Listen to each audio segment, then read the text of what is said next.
শুনতে পাচ্ছেন? জি স্যার, শুনতে পাচ্ছি। আচ্ছা, তারা আজকে আমাদের হচ্ছিল রুটিন অনুযায়ী রাইটিং ক্লাস, তাই তো? জি স্যার। জি স্যার। গতদিন যারা আমরা ক্লাস করেছিলাম রাইটিং এর, বিশেষ করে শাহজাহান ভুঁইয়া এবং সেলিম স্যার, আপনাদের আমরা একটা স্যাম্পল আনসার পড়েছিলাম এবং স্যার বলেছিলাম গতকালকে আমাদের রিডিং ক্লাস ছিল স্যার। গতকাল তার আগের দিন মানে গতদিন দুইটা দেখেছিলাম, আজকেও দুইটা দেখবো। এটা দেখার পর আমরা স্ট্রাকচার ওয়াইজ কিভাবে বাক্যগুলো লিখি, কোন কোন স্ট্রাকচার ব্যবহার করি, সেখানে কোন কোন শব্দ ব্যবহার করব, এগুলো যখন আমরা পড়বো তখন অনেকটা ইজি হয়ে যাবে। কিন্তু তার আগে স্যাম্পল অ্যান্সারগুলো একটু দেখতে হবে। আচ্ছা, এখন আমরা আমাদের মূল ক্লাসে চলে আসি। এই যে এই ধরনের চার্ট থাকলে এটাকে বলা হচ্ছিল পাই চার্ট। কি চার্ট বলবো আমরা? Pie chart. এই যে এটা এদেরকে বলা হবে পাই চার্ট। এখন দেখেন, পাই চার্টের সাথে আবার আরেকটা আমাদের হচ্ছিল গ্রাফ। স্যার বুঝেছেন? জিটিতে কি স্যার পাই চার্টটা থাকে না না, এগুলো? কিচ্ছু লাগবে না, জিটিতে গেলেও কিচ্ছু না। জিটিতে জাস্ট আপনার হচ্ছিল একটা লেটার লিখতে হবে।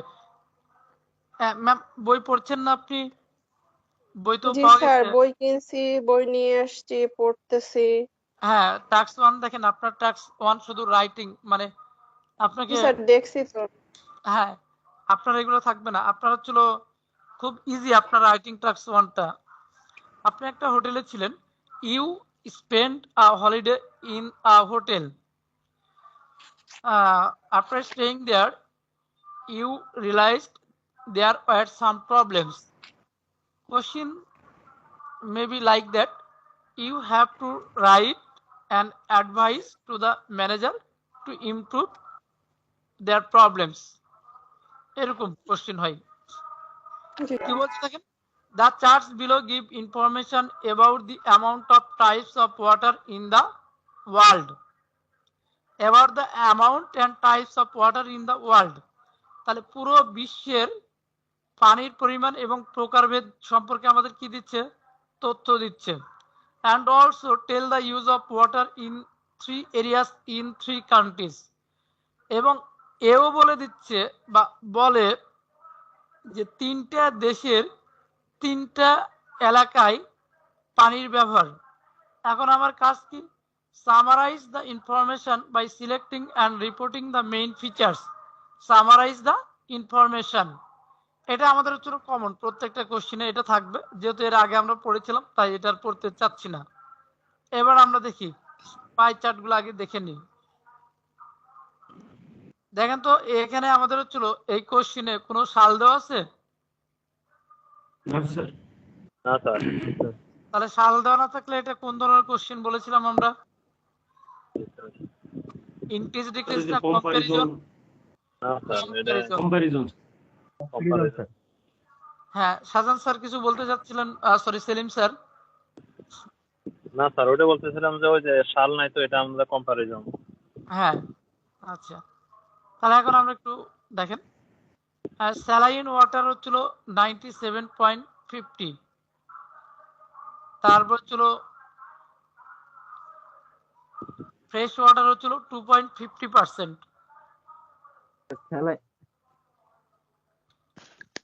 এবার আসছি, স্যার স্যালাইন ওয়াটার কি আপনার সমুদ্রের পানি বা মানে এরকমই যেটা মিক্স হতে করা পারে, এটা?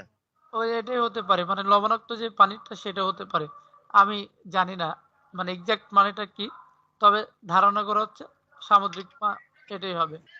এবার হচ্ছিল পার্ট 2 এ দেখেন, এটা হচ্ছিল টোটাল ফ্রেশ ওয়াটার, বুঝেছে?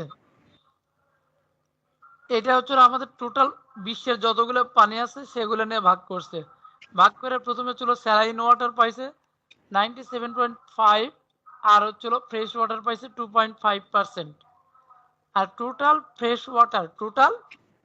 ওয়াটার দেখেন, আন্ডারগ্রাউন্ড আইস হচ্ছিল 0.9%, ফ্রেশ আন্ডারগ্রাউন্ড ওয়াটার হচ্ছিল 29.90%, ফ্রেশ রিনিউয়েবল ওয়াটার হচ্ছিল 0.3%, ফ্রোজেন ওয়াটার যেমন হচ্ছিল দেখেন গ্লাসিয়ার্স অ্যান্ড পার্মানেন্ট স্নোস 69.8%। তাহলে এইটা হচ্ছে আমাদের ক্লাসিফিকেশন বলেছে। হ্যাঁ বলেন।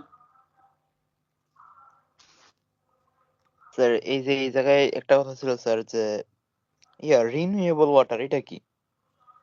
আচ্ছা, রিনিউয়েবল ওয়াটার মানে হলো নবায়নযোগ্য পানি। আপনি একবার পানি ব্যবহার করছেন, ওই পানিকে শোধন করে আবার পূর্বের অবস্থায় নিয়ে গেছে, ওটা আপনি আবার ব্যবহার করতে পারবেন। তাহলে দেখি ইউজ অফ ওয়াটার, পানিগুলো কোথায় ব্যবহার করছে। ডোমেস্টিক ইউজ, একটা হচ্ছিল ডোমেস্টিক ইউজ, তারপরে একটা হচ্ছিল ইন্ডাস্ট্রি ইউজ, আর একটা হচ্ছিল এগ্রিকালচারাল। তাহলে আমাদের এই যে চারটা, এটা হচ্ছিল এগ্রিকালচার। তাহলে দেখেন তো সব জায়গায় এগ্রিকালচারই সবচেয়ে বেশি না, সব জায়গায় না। আমাদের হচ্ছিল ইজিপ্ট এবং সৌদি আরবে এগ্রিকালচারের সবচেয়ে বেশি পানি ব্যবহার করছে না? জি স্যার। আচ্ছা, আর কানাডায় সবচেয়ে বেশি পানি ব্যবহার করছে কোথায়? ইন্ডাস্ট্রিতে। আচ্ছা, আর সবচেয়ে পানি কম ব্যবহার হয়েছে কোথায়? সৌদি আরবে। সৌদি আরবে কোথায়? এগ্রিকালচারের সবচেয়ে কম না? জি স্যার। না স্যার, এটা তো domestic use. Domestic use. Domestic use sir. ও এটা ডোমেস্টিক ইউজ, হ্যাঁ domestic use. Mister Shahjahan sir যখন কথা বলবেন আপনি একটু ব্লুটুথ বা মাইক্রোফোন কাছে না স্যার শুনতে হবে। Domestic okay okay sir, sorry sir. Domestic use কি মানে আমরা দেশের মধ্যে ইউজ করি এটা? বাসার মধ্যে যেটা আপনার ব্যবহার হ্যাঁ, হয়। রান্না বান্না, গোসল করা, খাওয়া দাওয়ার কাজে যেগুলো ব্যবহার হয় সেটা হচ্ছে ডোমেস্টিক ইউজ। জি স্যার, বুঝতে পারছি।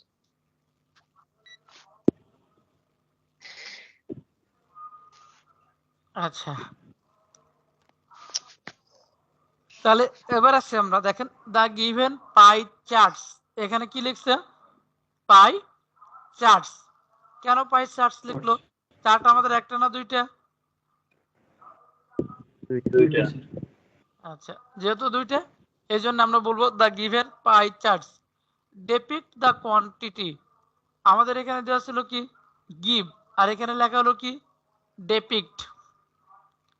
এখানে ডিপিক্ট লেখা যায়, ইলাস্ট্রেট লেখা যায়, ডেমনস্ট্রেট লেখা যায়, ডিসপ্লে লেখা যায়। ক্লিয়ার?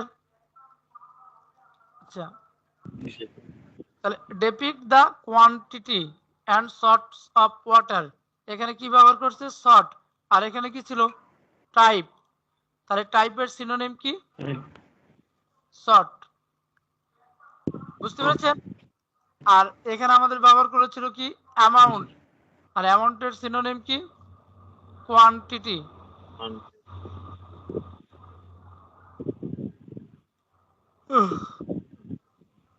বুঝে গেছে ব্যাপারটা? স্যার যদি কেউ সেম রাখে তাহলে তো মার্ক কম দেবে, তাই না স্যার? সেম রাখলে প্যারাফ্রেজ হবে না, আর প্যারাফ্রেজ না হলে নাম্বার তো কম হবেই। তাহলে the given pie charts depict the quantity and sort of water in the world. আচ্ছা, অ্যান্ড দ্য কলাম গ্রাফ, এই যে কি গ্রাফ? কলাম। এই কলাম গ্রাফ আর বার গ্রাফ কিন্তু একই, তাই না? এর আগে আমরা পড়েছিলাম, এখানে বার বলা হচ্ছে, তাহলে আমরা বার বা কলাম লিখতে পারি। অ্যান্ড দ্য কলাম গ্রাফ পোর্ট্রেস, এখানে কিন্তু কি লিখছে? পোর্ট্রেস। এখানে লিখলো কি ডেপিক্ট, মিনিং কিন্তু একই। পোর্ট্রেস কি পোর্ট্রেস করছে? The proportion of fresh water, the proportion of fresh water used, ব্যবহৃত হয়েছে ফর 3 ডিফারেন্ট পারপোজেস, তিনটা ভিন্ন উদ্দেশ্যে। কোথায়? ইন ইজিপ্ট, দেশের নাম লিখছে সৌদি আরব অ্যান্ড কানাডা। এতটুকু প্যারাফ্রেজ বুঝতে পেরেছেন আপনারা? জি স্যার, বুঝতে পারছি, তবে নতুন শব্দ ইউজ করার হচ্ছে যে আমাদের জন্য চ্যালেঞ্জিং আর কি। হ্যাঁ, হ্যাঁ, এগুলো আমাদের হ্যাঁ বলেন বলেন। স্যার এটা প্রশ্ন যেটা হচ্ছে স্যার, এই যে আমরা প্যারাফ্রেজ গুলো যেরকম স্যার ওই যে অ্যামাউন্ট অফ, হ্যাঁ সেই জায়গাতে অ্যামাউন্টের কোয়ান্টিটি ব্যবহার করছি, তারপর টাইপে শর্টস ব্যবহার করছি, স্যার এগুলো তো আমাদের মনে থাকবে কিভাবে স্যার? মানে লেখার মাধ্যমে বেশি বেশি লিখতে হবে? হ্যাঁ, এগুলো বারবার লিখলেই এই ওয়ার্ডগুলো অটোমেটিক ভেসে উঠবে আপনার সামনে। আপনি যদি মনে করেন যেভাবে মুখস্থ করবেন quantity amount, it will be ineffective. মানে এটা হচ্ছিল অকার্যকর হবে। তো এই যে এই লেখাগুলো কখনো ডেপিক্ট, কখনো পোর্ট্রেস, কখনো শর্ট ব্যবহার করছে না, আপনি যখন বারবার লিখবেন এই ওয়ার্ডগুলাই তো আপনাকে ব্যবহার করতে হবে বারবার, তাহলে আপনার এমনি একটা ধারণা চলে আসবে, মানে তখন অটোমেটিক আপনি মনে করতে পারবেন যেখানে আমি কি দিতে পারি। জি স্যার। এই জন্য আমাদের অ্যাটলিস্ট 100টা রাইটিং দেখে দেখে এইভাবে লিখতে হবে, একটু অ্যানালাইসিস করতে হবে যে কোথায় চেঞ্জ করেছে, কি শব্দ ব্যবহার করছে, অ্যাডিশনাল কি নিয়ে এসছে। এবার দেখি পরেরটাতে যাই, দেখেন from the first pie chart, আমাদের কোন পাই চার্টের কথা বলছে? First first pie chart. Pie. তাহলে এটা নিয়ে একটু কথা বলছে, দেখেন ইট ইজ অবভিয়াস দ্যাট, এটা স্পষ্ট, এ মেজর চাঙ্ক, চাঙ্ক মানে কি? টুকরা বা অংশ, চাঙ্ক মানে কি? টুকরা বা অংশ। তাহলে এটা আমাদের হচ্ছে একটা নতুন শব্দ মনে হয়, তাই না? তাহলে পড়তে লাগলে এরকম নতুন যে শব্দগুলো আসবে সেটা নিচে আমরা হচ্ছে দাগ দিয়ে রাখবো। তাহলে চাঙ্ক কত ছিল? 97.5% of the global water is saline water and the remaining 2.5 is fresh water. তাহলে এই চার্টে এই কথাটাই বলা হয়েছে যে পৃথিবীতে যতগুলো পানি আছে তার মধ্যে 97.5% হচ্ছিল স্যালাইন ওয়াটার আর মাত্র 2.5% হচ্ছিল ফ্রেশ ওয়াটার।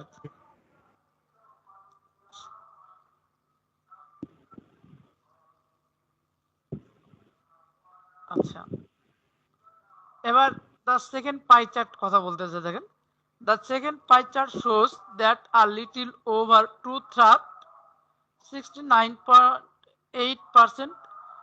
আপনাদের বলেছিলাম যখন হচ্ছিল আমাদের কি থাকবে না, কোনো ডেট দেওয়া থাকবে না, টাইম থাকবে না, কোন টেন্সে লিখতে হবে?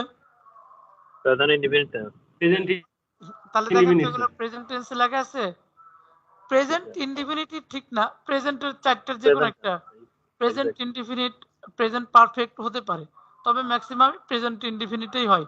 দেখেন হচ্ছে প্রেজেন্ট ইনডিফিনিট। তাহলে from the pie chart it is obvious that a major chunk of the global water is saline. তাহলে সাবজেক্ট কত? এই যে a major chunk of the global water is saline water, এটা একটা সাবজেক্ট, তাই না? আচ্ছা, দ্যাটটা কি আমাদের ক্লজ মার্কার। তাহলে এই বাক্যটা কোন বাক্য করেছে? Complex compound. আমরা যদি এখান থেকে শুরু করি এই পুরো বাক্যটাই হচ্ছিল কোন বাক্য? Complex compound.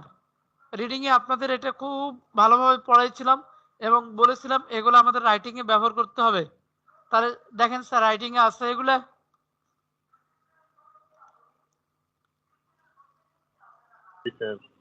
আচ্ছা, দেখেন এবার বলছে the second pie chart shows, pie chart কি? Shows that a little over 2/3, 2/3 মানে কি? 3/2 ইজ ফ্রোজেন ওয়াটার। তাহলে ফ্রোজেন ওয়াটার কোথায়? এই যে দেখেন 69.80% frozen water, glacier and permanent snows. এটা is frozen water in the form of glaciers and permanent snows. তারপর বলছে ওয়ারএস, ওয়ারএস আমাদের হচ্ছিল সিমিলার আইডিয়া কানেক্ট করার জন্য না ডিফারেন্ট আইডিয়া কানেক্ট করার জন্য ওয়ারএস ব্যবহার করা হয়? Different sir, different. তাহলে ওয়ারএস হচ্ছিল আমাদের কি? তার মানে এর আগে যেটা বলছে এখন হচ্ছিল তার বিপরীত বলবে। তাহলে এর আগেরটা হচ্ছিল বেশি ছিল, তাহলে এর পরেরটা কি হবে? কম হবে। ওয়ারএস বলছে বিপরীতে a little under 1/3, a little under 1/3 মানে বলছে যে 1/3 নিচে, অর্থাৎ 1/3 সামান্য নিচে। Is fresh underground water, is fresh underground water. আচ্ছা, তারপর বলছে দেখেন 0.90% of fresh water is in the form of underground ice. মানে আমাদের হচ্ছিল বরফের নিচে দেখেন আন্ডারগ্রাউন্ড আইস, এই যে কতটুক? 0.94, সরি 0.90। তাহলে এই 0.90% of fresh water is in the form of underground ice. আচ্ছা, whereas a very small fraction which constitutes 0.3% is fresh renewable water. তাহলে প্রথম বডি প্যারাগ্রাফে আমাদের কি নিয়ে লেখা হয়েছে? পাই চার্ট 1 এবং পাই চার্ট 2 তে যা ছিল আমরা সেটা ব্যাখ্যা করছি, তাই না?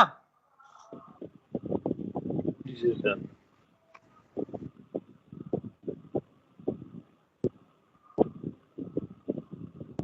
এবার আমরা দেখি এই প্যারাগ্রাফটা আমরা কি নিয়ে লিখবো? এই প্যারাগ্রাফটা হচ্ছে কলাম গ্রাফ নিয়ে লিখবো। তাহলে দেখি বলছে, from the column graph it is clear that in Egypt 40% water is used for agriculture. তাহলে ইজিপ্টে কত পার্সেন্ট ওয়াটার এগ্রিকালচারে ব্যবহার করছে? 40%। এই যে দেখেন 40%। আচ্ছা, তাহলে সৌদি আরবে এগ্রিকালচারে কত ব্যবহার করছে? 10%। দেখেন which is the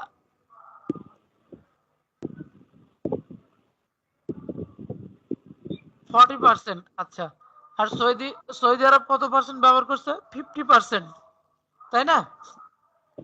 তো এটাই বলছে, দেখেন from the column graph it's clear that in Egypt দিয়ে কমা দিয়েছে 40% of water is used for agriculture which is the highest use. Egypt নিয়ে বলছে, তাহলে দেখেন ইজিপ্ট হচ্ছিল 40% হচ্ছিল, মানে ইজিপ্টে যে পানি ব্যবহার করছে তার মধ্যে 40% হচ্ছিল কিসে ব্যবহার করছে? এগ্রিকালচারে। এবং ইজিপ্টের মধ্যে এটাই সেরা না, সবচেয়ে বেশি না?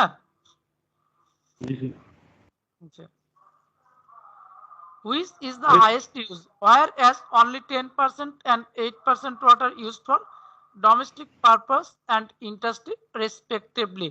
এই যে দেখেন আমরা যদি পরপর দুইটা কোনো কিছু লিখতে চাই তাহলে শেষে আমাদের রেসপেক্টিভলি শব্দটা ব্যবহার করতে হয়। তাহলে as only 10%, তাহলে এই যে 10% এটা আমাদের কিসের জন্য? এটা হচ্ছিল ডোমেস্টিক ইউজ, তাই না?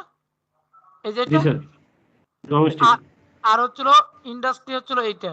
তাহলে ইন্ডাস্ট্রিতে 10-এর কম, অ্যাবাউট 8 বা অ্যাপ্রক্সিমেটলি 8 এরকম লিখতে পারেন, ডিরেক্ট ফিগার লিখলেও সমস্যা নাই। তাহলে whereas only 10% and 8% water is used for domestic purposes and industry respectively. তাহলে আমরা কি নিয়ে লিখলাম? ইজিপ্ট। তাহলে এবার আমরা তুলনা করবো ছিল সৌদি আরব। কি নিয়ে? Saudi Arab. তাহলে সৌদি আরবে আমরা দেখছি পানির সবচেয়ে বেশি ব্যবহার কত? 50%। এটা শুধু 50% ব্যবহার, এটা কিন্তু শুধু সৌদি আরবেই না, সবচেয়ে বেশি পানি ব্যবহার করা দেশ হচ্ছিল কে? সৌদি আরব। এই তিনটার মধ্যে সেটা আমরা লিখে দিব। কি বলছে দেখেন,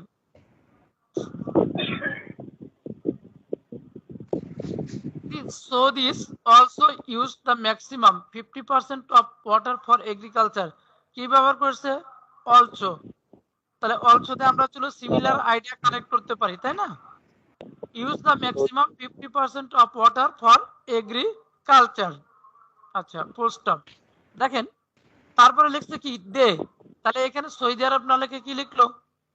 দে। তাহলে দে বলতে কাকে বোঝাচ্ছে? সৌদি আরবকে। Saudi Arab. তাহলে দেখেন they used 18% water for industry, 18% water for industry, which was more than 2 times of that used by the Egyptians for this purpose. আচ্ছা,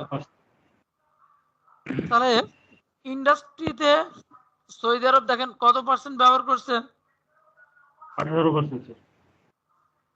18%। আর ইজিপ্টটা কি কত পার্সেন্ট ব্যবহার করছিল ইন্ডাস্ট্রিতে? এই ধরেন 10%। বুঝছেন? 10% কম। হ্যাঁ, 10%-এরও কম। তো ওই জন্য লিখছে দেখেন যে which was more than 2 times of that used. more than 2 times মানে কি? দ্বিগুণেরও বেশি। দ্বিগুণেরও বেশি। ক্লিয়ার ব্যাপারটা? which was more than 2 times of that used. এখানে of that বলতে কাকে বোঝাচ্ছে? ওই ওয়াটার ইউজড কে বোঝানো হচ্ছে। of that used by the Egyptians for this purpose. এবার দেখেন these Saudi Arabians used only 8% for domestic use. Domestic ইউজের জন্য কত পার্সেন্ট ব্যবহার করছে? মাত্র 8%। 8%। আচ্ছা,